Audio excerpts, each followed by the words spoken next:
She warned me not to get too close, but every note she sang pulled me in, until distance was no longer possible. I never expected her voice to find me the way it did. The room was already alive with its own rhythm, the chatter of people settling into their seats, the scrape of chairs across the wooden floor, the soft clink of glasses being set down on tabletops. It was the kind of background noise you hardly notice until something silences it. And then, she began to sing. It wasn't dramatic. There was no sudden spotlight or grand entrance. She simply stood there, almost understated in the way she carried herself, yet the moment her voice rose, everything else faded. The conversation stopped mid-sentence, the waiters slowed their pace, and for me, the air itself seemed to still. Her voice wasn't just sound, it was presence. Warm, low, textured with something deeper than practice or skill. It carried history, the kind of tone that could only come from a woman who had lived, loved, and broken a little along the way. It wasn't flawless, but that's what made it perfect. Each note bent slightly, human and alive, weaving its way through the air until it felt like it was settling directly against my skin. I leaned forward without realizing it, my elbows pressing into the small wooden table in front of me. I could see her more clearly now. She wasn't dressed to dazzle, no glitter, no spotlight gown, just a simple black dress that allowed the focus to rest entirely on her. Her hair fell loosely over her shoulders, catching the dim glow of the overhead lights in a way that made strands of gold appear where there should have been only brown. Her eyes, they never seemed to settle on anyone for long. They drifted over the crowd, but only lightly, as though she was careful not to meet a gaze for too long.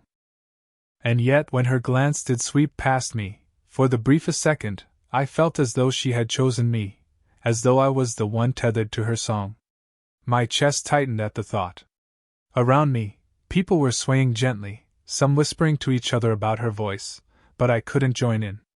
I wasn't hearing a performance. I was caught in a confession. Each lyric seemed to reach into a part of me I hadn't realized was listening. When the song ended, the room erupted into applause, chairs scraping, hands clapping, voices calling her name. I clapped too, but my movements felt delayed, as though I was surfacing from somewhere far away. She gave the audience a small smile, gracious but distant, the kind of smile someone learns when they've been admired too often and trusted too little.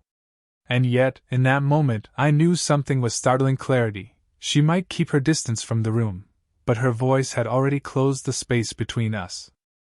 That was the night I first heard her, the singer who told me not to get too close. But the truth was, she already had me, long before she even knew my name.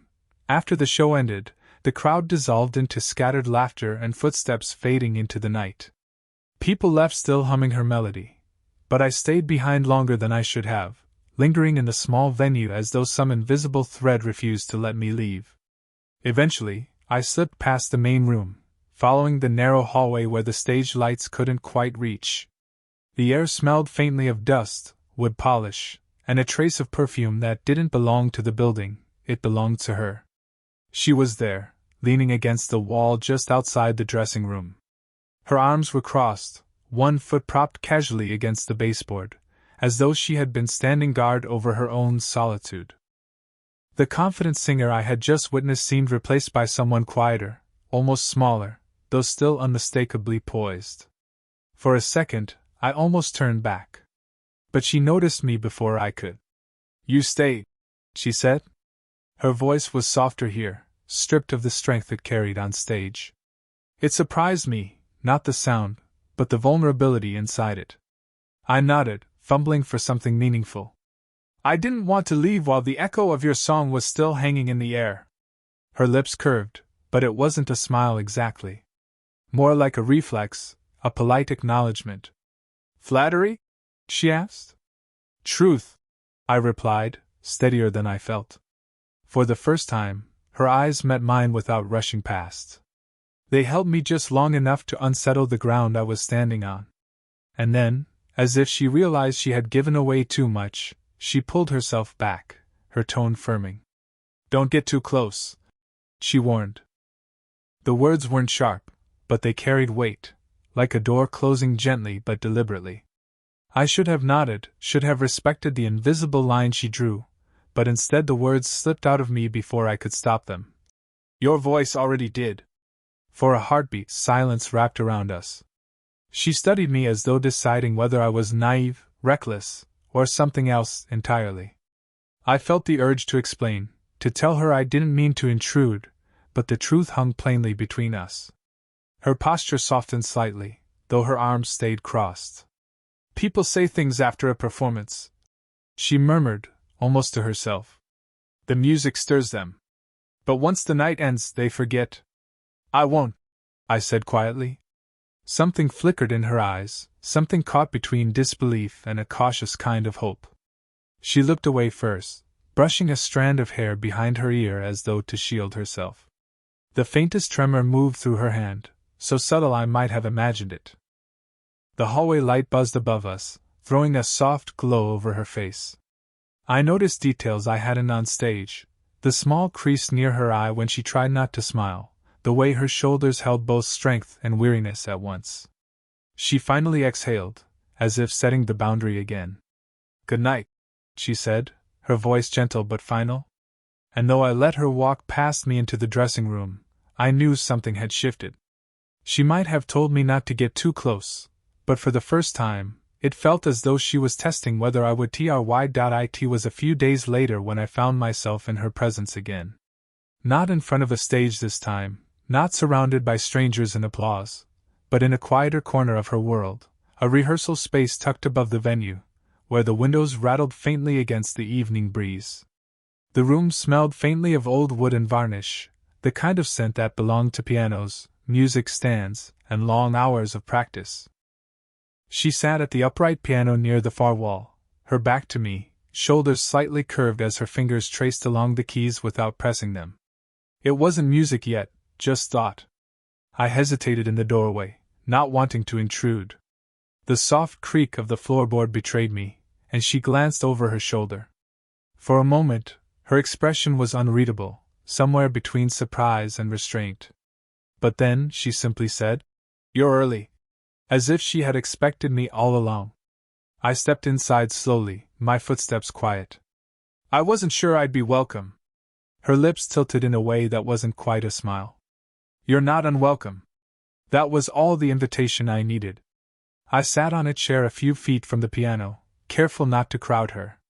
She returned her gaze to the keys, pressing one softly, letting the note hum in the air before fading into silence. The sound was so fragile it felt almost like a secret. She began to hum then, low, unpolished, just for herself. I didn't recognize the melody, and maybe it wasn't meant to be recognized. It was half a song, half a sigh. I leaned back, letting the sound wash over me. Neither of us spoke for a long while. And yet, in that silence, I felt more seen than I had in countless conversations. There was no need for clever words, no need to fill the air. The quiet between us wasn't empty, it was full, heavy with things unspoken but deeply felt. Her hand traced lazy patterns across the keys, sometimes landing on a note, sometimes hovering above. She seemed lost somewhere else, but I could see the faintest shift in her posture, the way her shoulders eased when she realized I wasn't going to break the silence. When she finally looked up, our eyes met, not in passing, not in fleeting avoidance, but fully. It wasn't long, but it was enough to make the space between us hum louder than the piano. My chest tightened, my throat dry, yet I didn't dare move.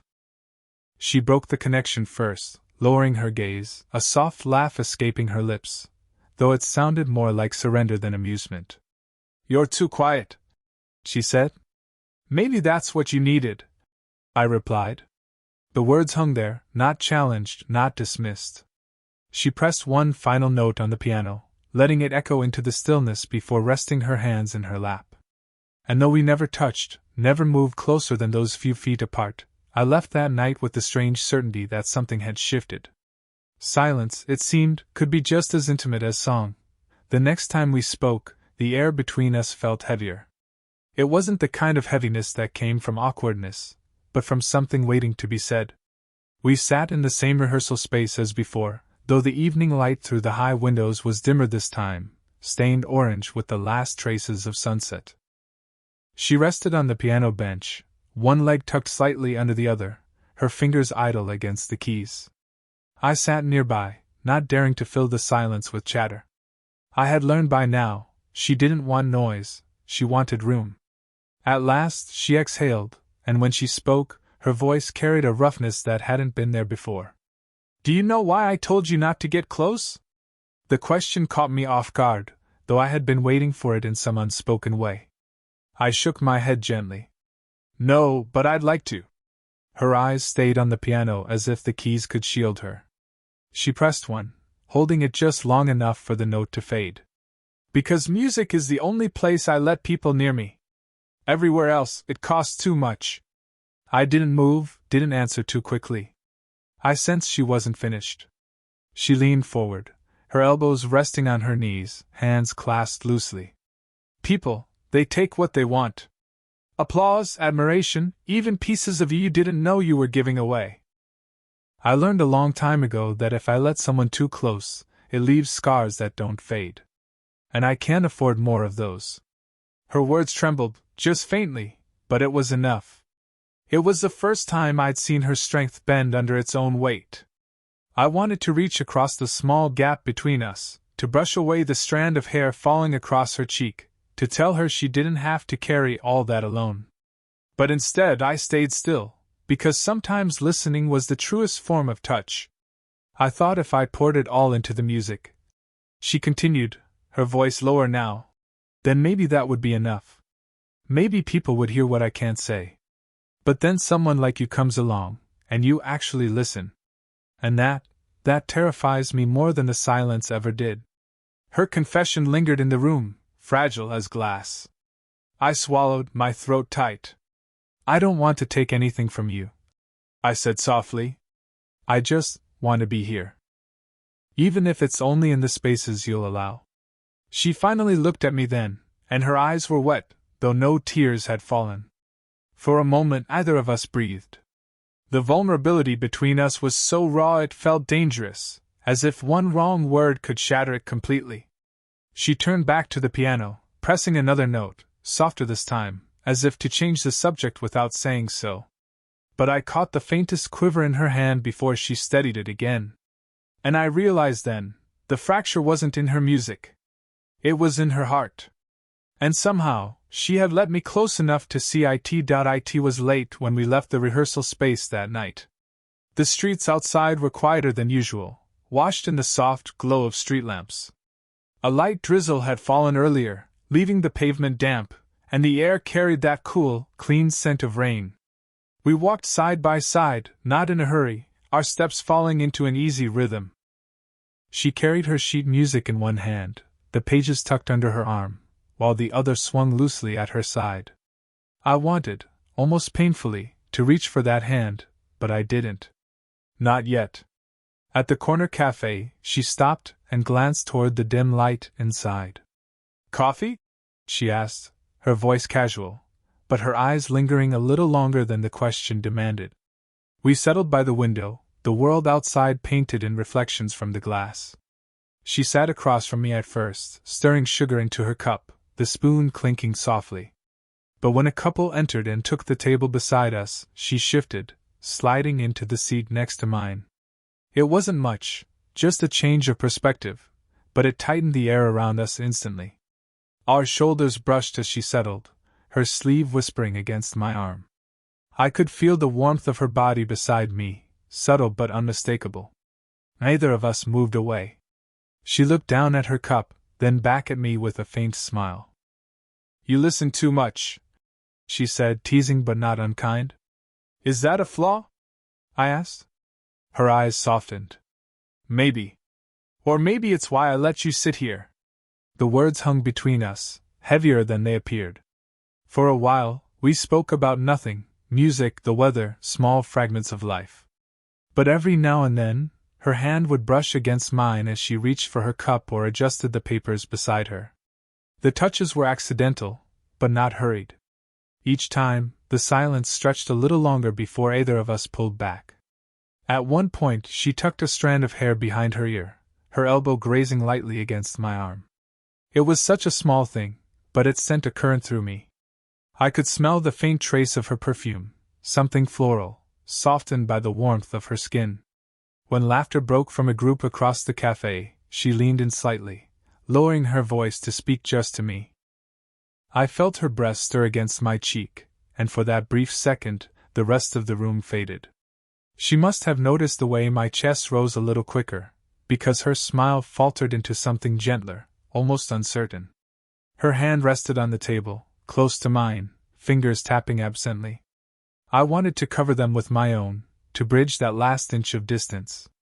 But I held back, sensing that restraint itself was part of the closeness we were building. When we finally stepped back into the night, the streets were emptier still. She walked a little closer than before, our sleeves brushing now and then. Neither of us mentioned it, but the silence was no longer fragile. It was alive, pulsing with something we were both aware of but neither ready to name. That night, the nearness between us became something tangible, not yet touched, not yet spoken, but undeniably real. The rehearsal space was empty when I arrived, save for the faint hum of the old piano waiting in the corner. She was already there, seated at the bench, her posture upright but her expression far away. The dim light from the overhead lamp framed her hair in a soft halo, and for a moment, I simply watched, unsure whether I was intruding or being invited. Without a word, she gestured toward the chair beside her. Not across the room this time, not against the wall. Beside her. I sat slowly, careful not to disturb the quiet. The piano keys rested under her hands, though she didn't press them yet. For a long moment, she stared down at the black and white pattern as though it held some answer she wasn't ready to voice. Then, softly, she began. Her fingers moved with an unhurried grace, coaxing notes from the piano that sounded less like music and more like confession. The melody rose and fell with a fragile kind of beauty, each note carrying a piece of her. She didn't look at me while she played, but I felt the weight of her presence pulling me closer with every chord. And then she began to sing. Her voice was low, almost hushed, as though meant for no one else in the world but me. The lyrics were unfamiliar, perhaps unfinished, but they carried longing, regret, and something unspoken that pressed straight into my chest. I didn't just hear her, I felt her. Each word seemed to land directly on the space I'd left open for her since the first night I heard her sing. I couldn't speak. Couldn't even move. All I could do was sit there, my heart pounding with the realization that this wasn't performance. This wasn't for applause, or for the faceless crowd. This was her, raw, stripped of every wall, offering me what she couldn't say aloud. When the final note drifted into silence, it hung in the air like a thread too delicate to break. She let her hands fall still on the keys, her breathing uneven, as though the song had taken something from her. I turned, my voice barely more than a whisper. Your voice already did. Her eyes met mine then, wide, unguarded. She didn't argue. She didn't tell me to keep my distance this time. My hand moved almost without thought, settling lightly over hers where it rested on the piano. I didn't press, didn't hold, just laid it there, enough to say I was present, but not enough to demand anything in return. Her fingers trembled faintly under mine, then steadied, as if she had finally allowed the contact. The silence stretched, not heavy now, but full. Her shoulders eased, her gaze softened, and for the first time, she didn't look away. In that moment, I understood, words were never going to carry us where we needed to go. Her music had already done it. The song had said everything she was too afraid to speak. And somehow, it had said everything I had been waiting to confess as well. The room was quiet after her song, yet it didn't feel empty. The silence carried a fullness I hadn't known before, as if the walls themselves were holding on to the last vibrations of her voice. I kept my hand resting gently over hers on the piano, afraid that if I moved too soon, the moment might dissolve. She looked down at our hands, then back up at me, her eyes softer than I had ever seen them. For once, there was no trace of distance, no practiced smile to shield herself. She let me see her, all of her, and the weight of that trust settled deep inside my chest. I told you not to get too close, she murmured, almost as though reminding herself. But there was no resistance in her voice, only a fragile tenderness. I shook my head slowly. You don't have to say it anymore. Her lips parted as though to argue, but instead she let out a quiet laugh, the sound barely louder than a sigh. She leaned back from the piano, her shoulders easing as if she had finally released something she'd been carrying for years. And then, without hesitation this time, she shifted closer, closing the small distance that had lived between us for so long. Her head came to rest lightly against my shoulder. The weight of it was so delicate, yet I felt it everywhere, in my chest, in the slowing of my breath, in the warmth spreading through me like light through stained glass. My instinct was to hold her, to pull her closer, but I didn't. I simply stayed still, letting her decide how near she wanted to be. The faint scent of her perfume lingered in the air, blending with the woody tang of the piano. I could feel the steady rise and fall of her breathing against me, slower now, calmer, as though she had found a rhythm she could trust. Minutes passed without words, and none were needed. The music had already said everything, and the silence now was its echo. For the first time, the quiet between us wasn't about walls or hesitation. It was about belonging. She tilted her head slightly, her cheek brushing against my shoulder as she spoke, so softly I almost missed it. You're still here. Where else would I be? I whispered. Her fingers moved then, not toward the piano but toward mine. They brushed against the back of my hand, tentative at first, before curling slightly, not a full grasp, but enough to let me know she wanted me there. I turned my hand just enough for our fingers to intertwine, careful, unhurried. She exhaled, a sound of surrender more than relief, and finally, a real smile curved her lips. Not the polite mask she offered to the world, but something unguarded, meant only for me. In that small rehearsal room, there were no spotlights, no applause, no distance left to measure. Just two people sitting in the hush of the aftersong, finding closeness that no warning could undo. And as I sat there with her against me, her hand warm in mine, I realized something with absolute certainty. This was no longer just about music. This was about us. Closer than a song. Closer than words. Exactly where we were always meant to be. 26.